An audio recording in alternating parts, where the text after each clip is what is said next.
The longer you leave a project, the harder it is to pick it back up. Am I right? And nobody wants to have all of that time that you've already invested deeply into this project just sit in the Google Drive of dust collection.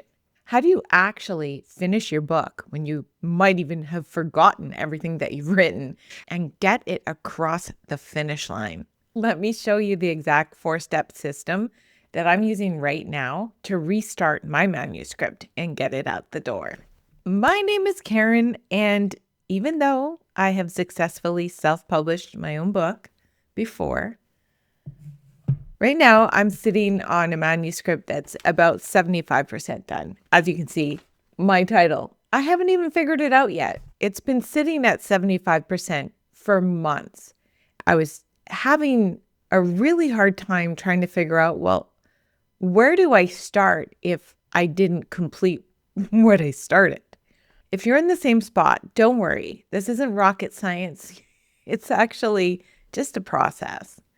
Let's break it down on how exactly we're going to get started again. The first step is to reconnect with your book without judging. Sit down with your draft and just read it. So put the editor away, put the judgment person away. The job at this point is just to reconnect with everything that you wrote down. As a reader, that's it. Turn the editor off. Think of it as like you're reconnecting with an old friend. They walk into the coffee shop. You're not going to tell them that what they're wearing is crap. You're not going to be sitting there judging them for every word they say. No, you're going to sit and you're going to listen. The same is true for your book. Once you read it all the way through, you'll remember why you were so passionate about the cause. And if it's been any duration of a time away from a project, that spark is what's missing, which is what makes it hard to open it back up again. You kind of forget what you were so inspired or excited about in the first place because there's been so much time and space in between. But this is really, really an exciting process because if you've put a project on hold for a while and you've it's been like 6 months, what's happening is it's all the work that you did is kind of marinating in your brain and it's in a subconscious thought. You'll actually find yourself bumping into more nuggets because you are in a different space than where you were 6 months ago, a year ago, 2 years ago, when you put this, thing away for the last time. So stop being hard on yourself. Let's move on to step number 2. I'm going to share my screen for this because I actually built it out in a spreadsheet. So let me grab that for you. So what you're looking at is I have a spreadsheet that I've worked out. It's called Let's Write a Book. And I'm on the tab of finish what you started. I find that getting it all out onto a spreadsheet really helps me. So you can see I have everything step by step of what I need to do, starting with what we just talked about, read the entire draft. So what happens is the unknown stops being so big and your path is clear. It's not in the planning itself. It's actually the process of planning. It gives you clarity on what the next step is so that you're not looking so far ahead that it seems really overwhelming. It's just like, what is the next step that I need to take today? And that's all your brain has to think about, which creates more space to be creative. Now, I already have my outline done, but if that's a place where you're stuck, I have a whole playlist dedicated to that. I'll make sure that I link that below this video so that you can dive into that after we finish this part. Now, step 3 is where it gets real. It's the business of writing. Even if your book has nothing to do with business, this business of writing is going to really help you. Half the battle is planning, but the other half is actually showing up. I had to take my plan and schedule it into my calendars. The way that I schedule my workouts, the way that I schedule my appointments with clients and work, it needs to be a reminder that continuously pops up. I track the amount of time that it takes me to do each step.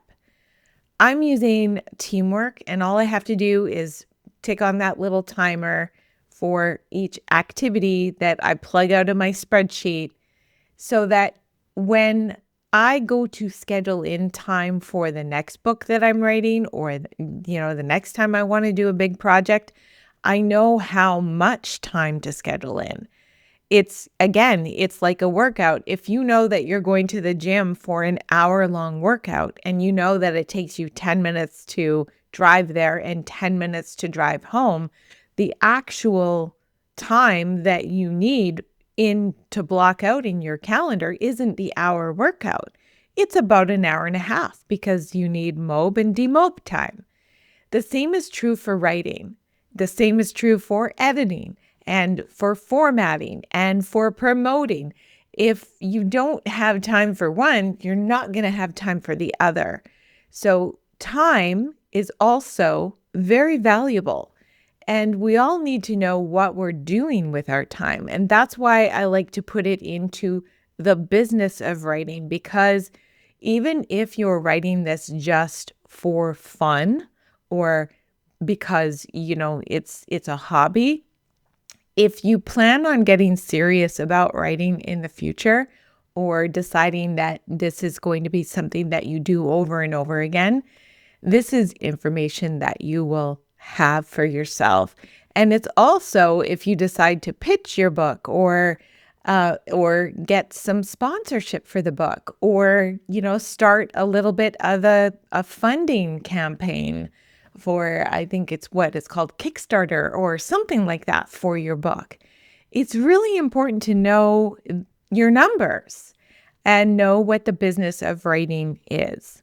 When you treat your writing like a paid appointment with yourself, you're much less likely to blow it off on whatever destination procrastination is in your face. I'm not saying you're immune to it. I somehow will find every inch of my house is a lot cleaner when I am in the process of writing or editing a book, just because I find those things more appealing than doing the work for whatever reason. Ask me any other time of the year, and it just doesn't flip that way. So you have to really insert those success factors for yourself to finish this book wherever you can. Okay, so we're almost there. So this is the step 4. This is the accountability layer going to the next level. When I wrote my first book, I didn't really talk about it very much. I just published it and I hope for the best. But if you want people to know about your book, you have to start talking about it now. What I'm doing on this channel is completely peeling back the curtain. I'm taking you through this whole process with me. I'm doing all the steps and I'm not skipping them. And this just so happens to be where I am right now. So there's a lot ahead of us, right? We can actually do this together. Don't keep your book a secret. Share your progress. You can share on your social media. You can share with a friend. You can share with people that you go to yoga class with. You can share in the comments below this video. Tell us what you're writing.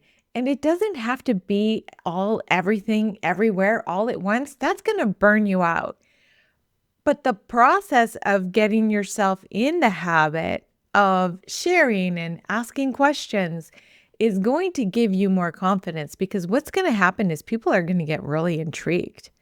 They're going to start asking you questions, and that's it kind of feeds each other. Then somebody's watching you and waiting for those next steps. It's exciting, and people will get involved with that excitement if they know about it, right? And if you haven't done that outline yet, make sure that you do it, because it's going to allow those blank pages not to happen if you get stuck. Honestly, I did do my outline with this book, and that's why when I returned to it, I wasn't stuck. I could remind myself where I was going with this, because I did do the work before I started the writing, and I'm so grateful that I did. If there's only one thing that I learned by getting back on track with my book, it was like the plan and the outline is a definite guiding light. It might not work perfectly, and you're going to discover other things along the way. I mean, the same is true for life, right? You go for a hike or you go for a drive. Sometimes there's a destination closed. You have to find another route, but you know where you're going. Allow that to be your book writing process as well. Let me know in the comments, what are you working on right now? Or are you just getting started? Or is it something that you want to do? Or have you published 20 million books? Let us know. I'd love to hear what you're fitting into your schedule. The hardest part is just picking the project back up. Just like the hardest part of starting a workout plan again is putting the shoes on, right? Once you do, you need your clear map, which we've discussed here. It's going to be a cinch for you. And that's so that you don't lose steam and that you're able to actually follow through and get this over the finish line. If you need some help tightening up the outline of your book, there's a playlist I made right here just for you, all about mastering the outline. I'll see you over there. And remember, if you haven't already, get outside and take your walk today. It's perfect for creative thinking. I'll see you in the next video. Bye.